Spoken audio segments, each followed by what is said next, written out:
Welcome viewer, I am Murugan S. This video tutorial describes, can't create new folder in Windows Explorer.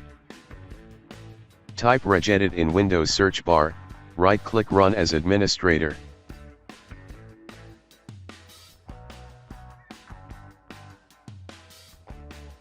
Click and expand HKey class root, click and expand directory.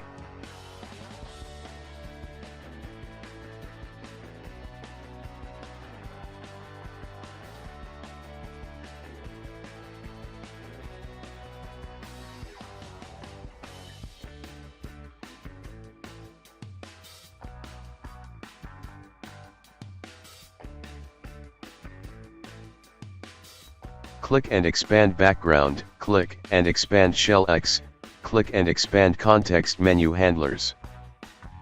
Create new key under context menu handlers named as new.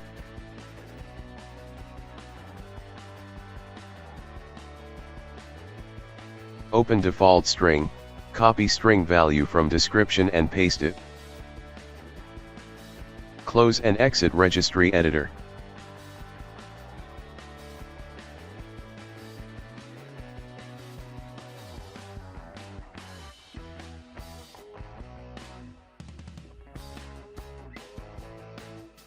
I hope this video tutorial helps to you. Please like, share and don't forget to subscribe my channel. Thank you very much. See you next video.